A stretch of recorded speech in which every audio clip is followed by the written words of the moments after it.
ज़ेबा यास्मीन जी, काफी देर से आप कुछ कहना चाह रहे थे, अपनी बात जोड़ दिए, फिर मैं सवाल लाता हूं।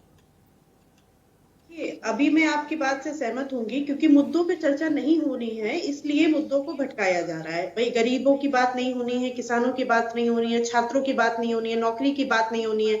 और अभी जो बात आ रही थी कि अगर तंज कस रहे रॉबर्ट वाड्रा पे, तो ये बताइए 7 साल की इनकी केंद्र में सरकार है, ये अभी तक कोई एक्शन क्यों नहीं ले पाए, या लेना नहीं चाहते हैं?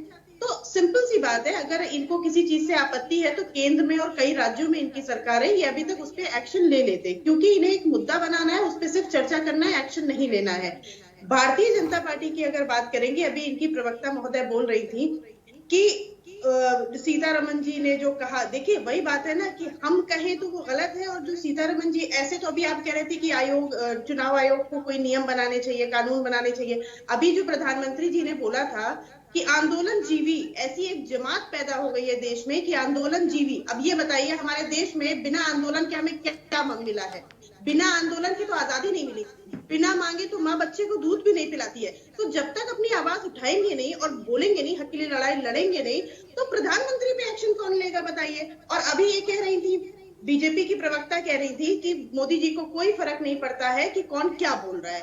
आप ये बताइए, ये पहली सरकार केंद्र और राज्य में उत्तर प्रदेश में है जो सोशल मीडिया पे इनके विरोध में भी कुछ लिख देने पे एफआईआर हो जाती है।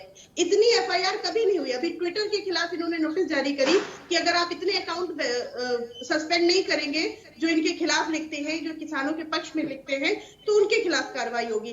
तो भारतीय जनता पार्टी जो है वो आलोचना स्वीकार ही नहीं करना चाहती है, वो सिर्फ अपने को सही और दूसरों को गलत करने पे अड़ी हुई है। इसके लिए चाहे तानाशाही बर्ताव लेके आए, चाहे जो करके, आप सोशल मीडिया सोचिए, एक फ्रीडम ऑफ स्पीच रह नहीं गई है भारतीय जनता पार्टी के रहते। और इनकी जो फाइनेंस मिनिस्टर है वो लोकसभा में खड़ी होकर अगर तंज कस रही है, तो इससे बड़ा खेल तो दीप्ति भारद्वाज जनता ने कभी नहीं देखा। दीप्ति भारद्वाज जी, रिस्पॉन्ड कीजिएगा कि क्या आपकी सरकार चूंकि इतनी मजबूत स्थिति में है, इतना बड़ा बहुमत आपको मिला है, इसलिए विरोधी दलों का विरोध या फिर उनकी असहमति करती, इतनी मजबूत होती तो इनकी किसी के एक लाइन लिख देने से। ठीक है, तो मैं सीधा सवाल दीप्ति भारद्वाज जी के शब्दों में, क्या जितना बड़ा बहुमत है उस हिसाब से उसी